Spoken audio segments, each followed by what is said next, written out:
Good morning, everyone, and welcome. We've got a few more people to join us, but we're going to start and try and keep to our schedule. We've got a fair amount to cover. And it's my pleasure now to actually introduce President Farish of Roger Williams University to welcome us and say a few words. Thanks very much.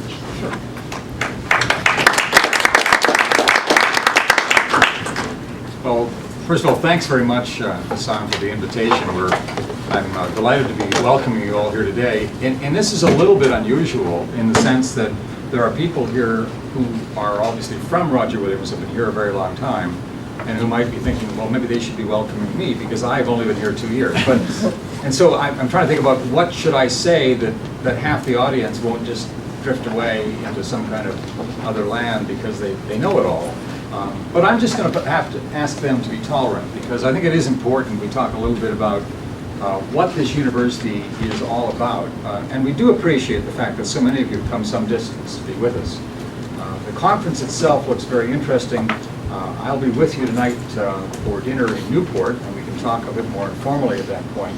But by way of getting us started, a little bit about this university. Some of you may know that this university, when it was still a college, was the first liberal arts college to have an architecture program, an accredited program. So we became a rather different beast early on.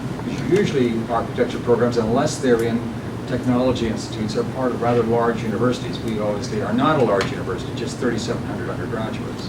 And we had an historic preservation program even before that. So this is an area of endeavor that was very much in the DNA of the place at an early stage. And I mention all this because the presence of those two programs has helped inform the direction that the institution is going as a whole. So I arrived 2 years ago, and of course my timing is impeccable. Higher education is under severe stress. The economy is in bad shape. People are asking the question louder each year, urged on by people who have nothing better to do than to write newspaper articles.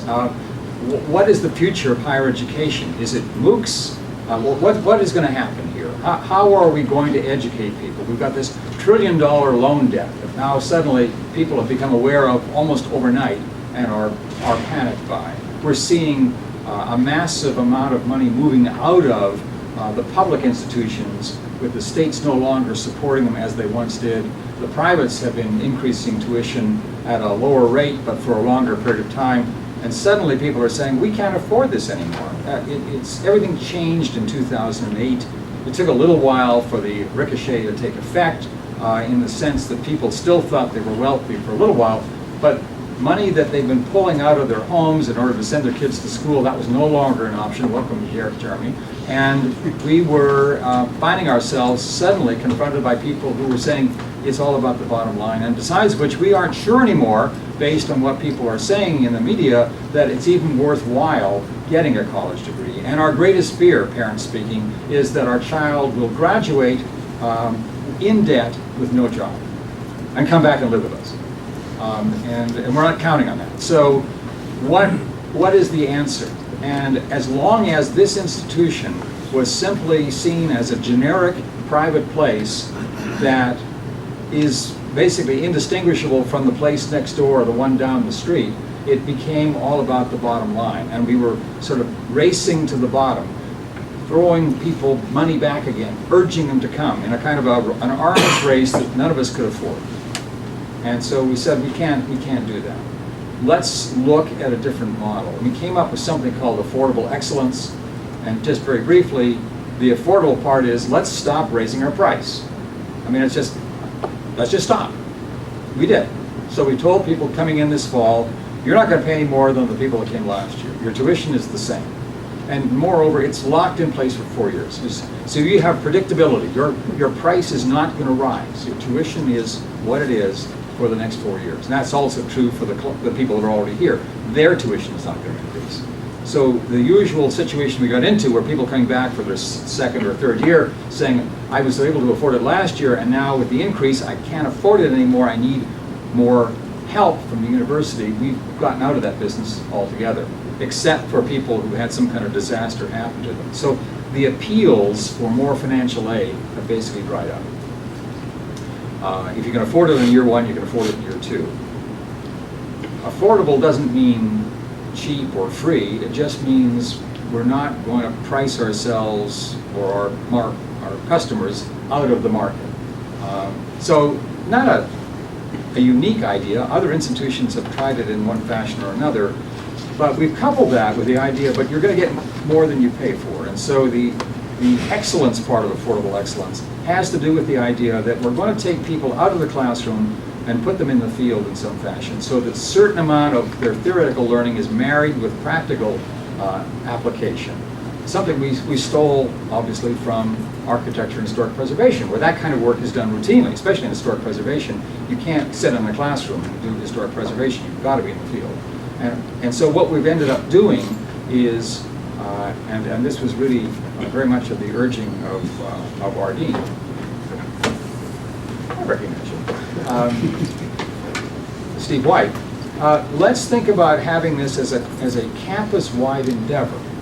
And so I'll give you a quick example. Early on, 2 years ago, the town of Bristol came to us and said, we've got a problem. We have an abandoned school sitting downtown. It's a nice building, but we can't use it as a school anymore. It's not handicapped accessible. It's on a prime piece of land right there on the town square, on the town common. Well, what to do? We'll give you a few $1,000s if you'll help us think through this process. Historic preservation students said, yep, it's an historically important building and it's in sound shape. We should not tear it down. Architecture students helped redesign it and repurpose it as a community arts center. The students from our construction management program came in and costed out what it would take to build what the architects had designed. The business students put together a business plan that would allow it to sustain itself in the out years. A lot of conversation back and forth with the town people. Students suddenly surprised that not everybody applauded every idea they had. And they had to go back and rethink some things. Bit of a shock to them, but that's the real world. Then they did a presentation to the town council. The town council was so enamored of it, they rose as one and applauded, standing ovation for our students. They liked us so much, they said to the town, we want to build this building. So we're going to put this on our ballot in the fall as part of our capital bond issue. And if that passes, we'll build what the students have designed. They put it on the ballot, passed handily. Now the students are saying, look at this. I'm an undergraduate student, and look what I've done. I've got this on my resume. I've learned how to work collaboratively with other students from other disciplines across a whole range of disciplines. That's the real world, on big, thorny problems, and I've had a chance to apply what I'm learning in the classroom in the real world.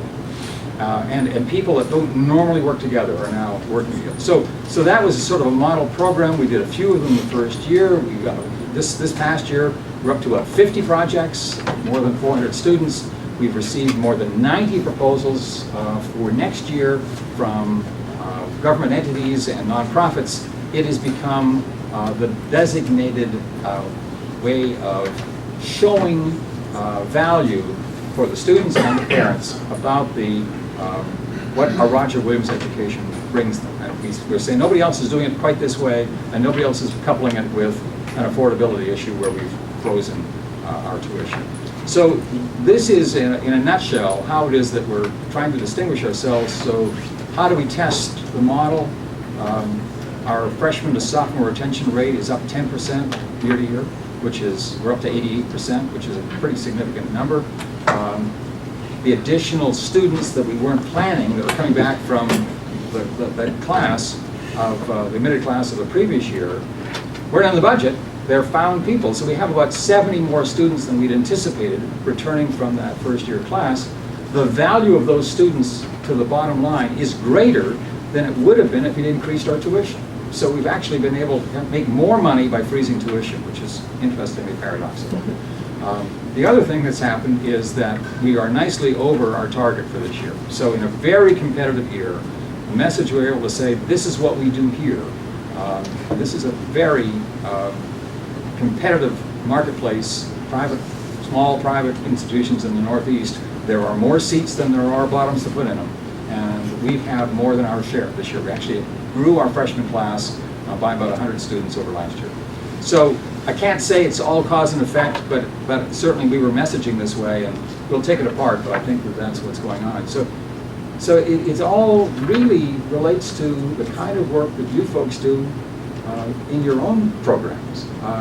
How it is that you get your students ready to do the work that they're going to be doing once they graduate. In our case, what we're trying to do is expand that active learning, that project-based learning to the entire campus by bringing these teams of students together, the faculty along with them, in what is really coursework. They're getting credit for this work. This is not something they do as an aside.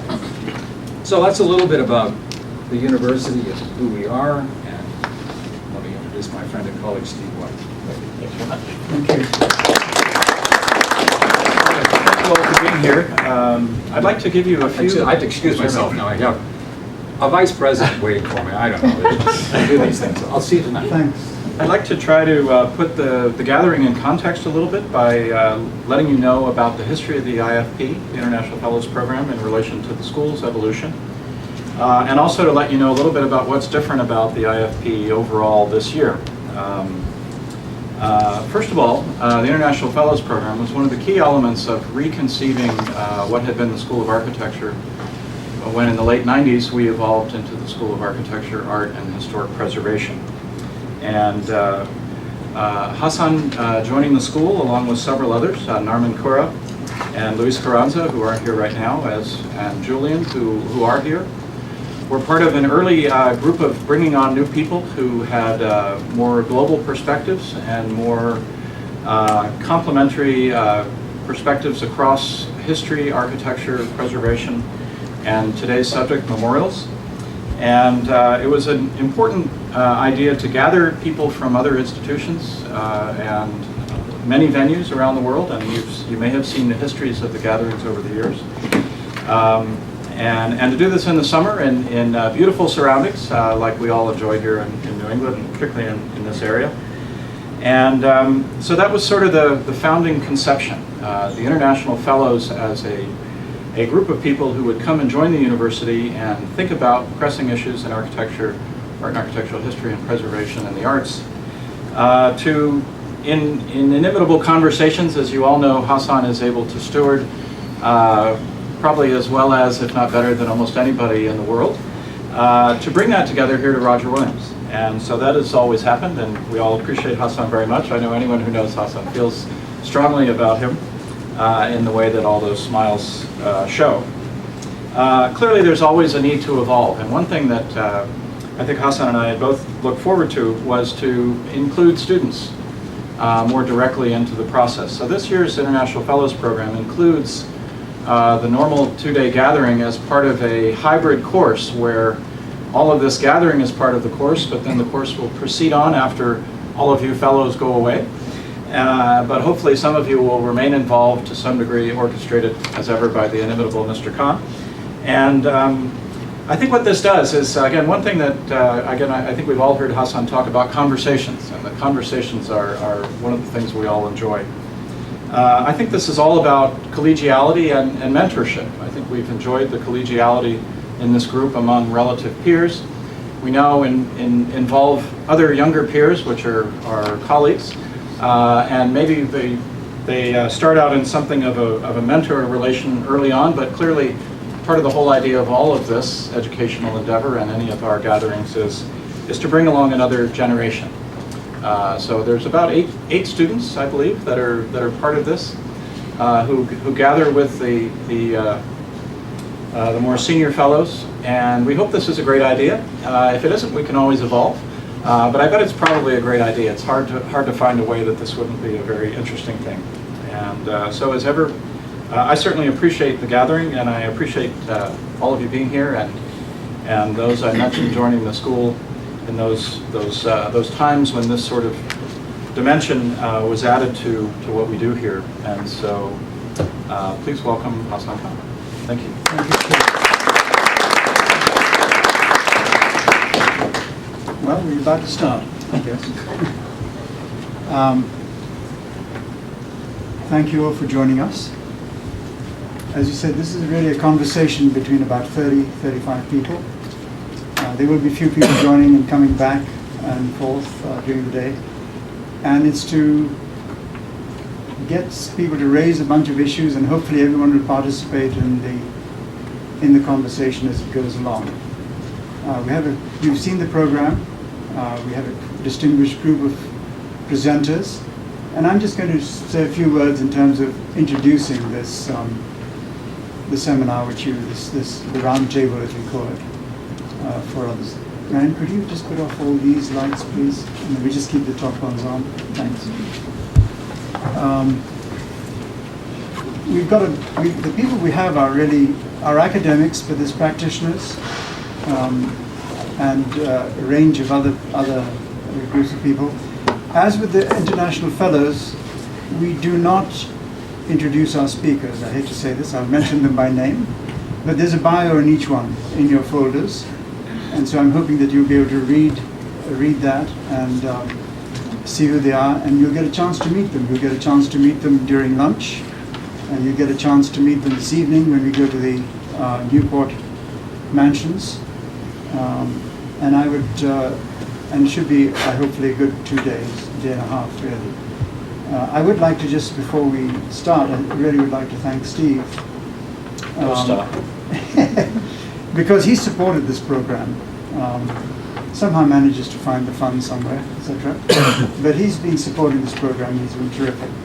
And I would just also mention one other person who this year has been instrumental in helping us is Maya Farish, who's there, because she's been involved in preservation and has been very supportive of what we're trying to do, and with Newport, etc. We'll talk about that later. And then President Farish for joining us, at least to welcome us and send us on our way. And thank you all. So, this thing, we're going to now look at a post 9/11 world, the idea being that perhaps 9/11, more than many events in the recent history, are helping us shape and the way that we look at our environment. We're not just, and although today our focus is memorials, tomorrow it isn't. We're moving into a wider realm, if you like, about ways of looking at the past and what we might do with the past in the future. So I'm going to offer a few, and we're going to look at architecture, art, preservation, and then buildings themselves, of course. I'm just going to raise a few things, which is to do with stewardship and the environment. And I've put down a bunch of words there on the left, which kind of indicate some of the concerns that I've had and people here have had and talked about. I've always liked this question about how do we treat and what does it mean? What does our environments, whether they're holy to many people or not, what do they mean to us? And to me, this is a slide I've used many times, which is there's a major cultural question that this all raises for us, and it's raised by Gauguin's painting, which is in the MFAs, which most of you probably know. And it helps us think about what we are doing in this field of architecture and planning. So it raises bigger. And I'm taking somebody else's slide from one of my students, who's actually here, and we deal with questions of memory. The importance of memory, and then how do we celebrate and what do we do with memory, and how do we mark time, how do we change it, and some of these things are going to be talked about later. Of course, in memorials, we also look at the icons, and icons this time is just a bunch of them on stamps, or currency could be. So the idea of memorials is something that we will be looking at today, memorials and supporting it. And it all starts, of course, with 9/11. But that's not all. This has been going on for a long time, and some of you may know Bosnia and Mostar. It's a place that I was involved in for a while, but we took some students there, in fact. And it was the bombing of the bridge, not because this was a footbridge, not that important strategically, but symbolically very important because it brought the Muslim and the Croatian sides together, symbolically. And so, I hate to say this, but it's the Department of Engineering and Architecture which sort of said, you've got to bomb it right there at the Keystone, and then they bombed the hell out of it. And finally, they brought it back, and they bombed a great deal of the city. So it holds an important place in our memory as to what it meant for the two lots of communities and the need to bring it back as an act of healing. So I think we will perhaps look at this. And then, of course, Egypt. I'm just giving a couple of these things just for... I happened to be there about 2 weeks after Arab Spring, and then I went back a bit later in Tahrir Square. And one of the things that occurred immediately when I was there, about the new Minister of Culture, who had just been appointed, suddenly said, "We've got to figure out what to do with Tahrir Square." So he convened a meeting where 3 of us were asked to speak. I didn't know much about Tahrir Square, the others did know something. And we were asked to speak to a crowd of about 700-800 people, I guess, and said, "What should we do?" And I said, "It's too early." That's my thing. You need time to figure out what this means to you. And what I never realized about Tahrir Square is being important to Egypt for a long, long time. It's where Kulthum was not buried, but when she died, everyone met there. When the revolution happened, people at the time of Sadat met there. Even before, when the British were there. So Tahrir Square has a very strong something that's embedded in our memory. So we could perhaps look at different ways that this might be done. And under this, the idea of stewardship and heritage. Fortunately or unfortunately, stewardship at the moment is based a great deal on the physical. A lot of historic preservation has dealt with the physical. And we look at these places as being important physically to restore them in some way. But there are other reasons, of course, we know when we should do this. And the question we always keep talking about is what is authentic and what's integrity about. And everything's going to change. We know it's going to change. So how do we deal with this question of change?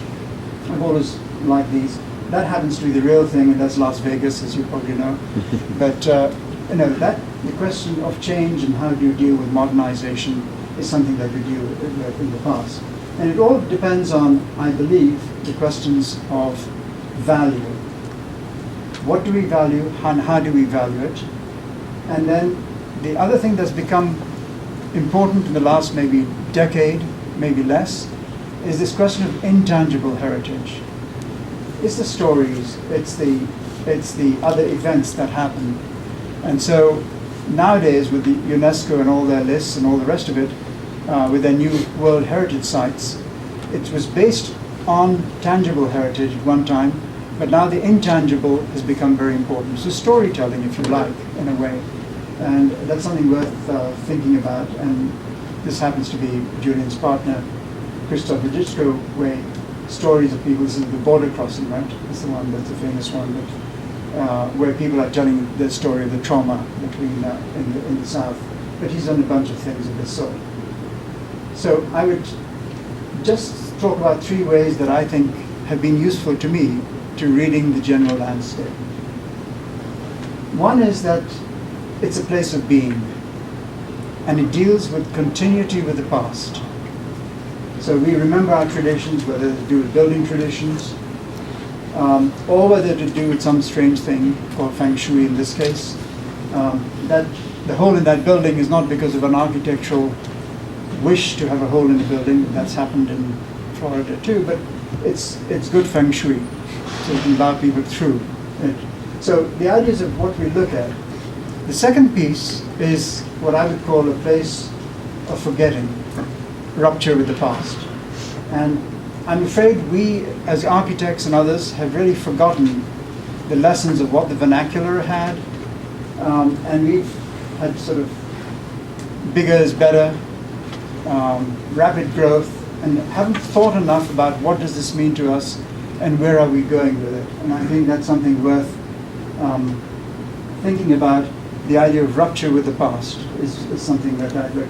And of course, sometimes willful in the sense of a rupture with from a Buddhist culture to a Muslim culture in a way, with symbols again. So the idea of the symbolic piece in Bamiyan, for instance, which are destroyed. And the last one, this really is, in a sense, is the place of remembering. And the stories we tell, the things we remember are terribly important. It happens to be Hiroshima, which we remember in many ways. The Vietnam Memorial, which has given us a different set of ways of embodying memory in a place itself. And change, those from Turkey might recognize this, but anyway, it's a profile of Istanbul that is changing. And what are we doing to our cities? You know, and what does this mean as to who we are? Coming back to the question that was raised. So I come back to what Golganga raised a long time ago, slightly different, saying who are we, and where are we going? To me, the bigger cultural questions become important in all the projects we do, whether it's restoring a small building, whether it's about a project that we do as architects, whether it's something that we do as social activists in some place or the other, because we all wear many hats, and I would do that. And to me, a reminder that in fact, as architects, which most of us are here in some ways, that architecture really is not about building, it's about people, it's a people of things. So hopefully today we will talk both about tangible and intangible heritage, different approaches to storytelling, different approaches to place and history itself. So thanks very much.